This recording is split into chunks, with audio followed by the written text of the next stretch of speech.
So Karimnagar కు వెళదాం. కరీంనగర్ లో సిచువేషన్ ఏంటో వివరించడానికి మా ప్రతినిధి సంపత్ సిద్ధంగా ఉన్నారు. సంపత్, కరీంనగర్ లో ఫలితాల సరళి ఎలా ఉంది?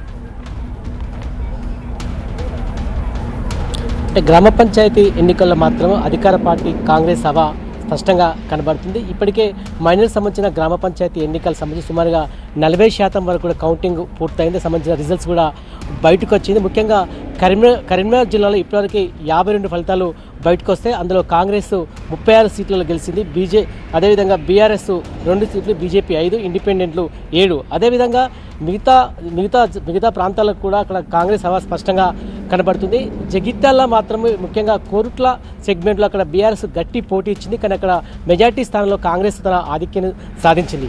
అదేవిధంగా సిరిసిల్ల జిల్లాలో మాత్రం వేములవాడ సెగ్మెంట్లో ఎన్నికలు జరిగాయి. అక్కడ కూడా కాంగ్రెస్ తన ఆధిపత్యాన్ని చాటింది. కొన్ని చోట్ల బీఆర్ఎస్ కూడా గట్టి పోటీ ఇచ్చినప్పటికీ 3 చోట్ల అక్కడ బీజేపీ విజయం సాధించింది. ముఖ్యంగా ఇక పెద్దపల్లిలో మాత్రము అక్కడ కాంగ్రెస్ హవా స్పష్టంగా కనబడుతుంది. మంత్రి శ్రీధర్ బాబు ప్రాతినిధ్యం వస్తున్న మంత్రులు కూడా మెజార్టీ స్థానాలు కూడా అక్కడ కాంగ్రెస్ విజయం వైపు దూసుకెళ్తుంది. కొంత కాలుష్యాంపల్లో 2 చోట్ల బీఆర్ఎస్ విజయం సాధించింది. మొత్తానికి 4 జిల్లాల్లో మాత్రం ఇప్పటివరకు మనకు అందుతున్న సమాచారం ప్రకారం 65% వరకు కూడా కాంగ్రెస్ మద్దతుదారులు విజయమైతే సాధించారు. అంతేకాకుండా బీజేపీ కూడా పలు చోట్ల కూడా విజయమైతే సాధించింది. మేజర్ గ్రామ పంచాయతీ సంబంధించిన రిజల్ట్ రావడానికి కొంత సమయం పట్టే అవకాశం కనబడుతుంది. ఎప్పుడైతే 1500 లోపున్న అన్ని గ్రామ పంచాయతీ రిజల్ట్ అయితే వస్తుంది. విజయం సాధించిన వ్యక్తులందరూ కూడా బయటకు వచ్చి సంబరాలు కూడా నిర్వహించుకున్నారు. అయితే కొన్ని చోట్ల మాత్రం టీఆర్ఎస్ చాలా గట్టి పోటీ ఇచ్చింది. ముఖ్యంగా మనం కోరుట్లో కూడా చెప్పుకోవచ్చు. అక్కడ స్థానిక ఎమ్మెల్యే కూడా గట్టి పోటీ ఇచ్చిన పరిస్థితి మనకు కనబడుతుంది. వేమరావాడలో కూడా కొన్ని చోట్ల మాత్రం బీఆర్ఎస్ గట్టి పోటీ ఇచ్చింది. అదేవిధంగా బీజేపీ విషయానికి వచ్చేసి చొప్పదండి సెగ్మెంట్లో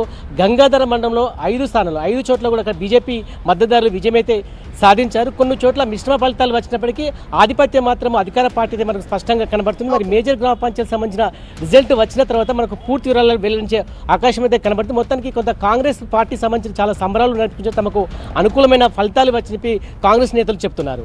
right Sampath, thank you for joining. So కొన్ని చోట్ల కౌంటింగ్ కొనసాగుతోంది. రిజల్ట్ కోసం ఎదురు చూస్తున్నారు అభ్యర్థులు.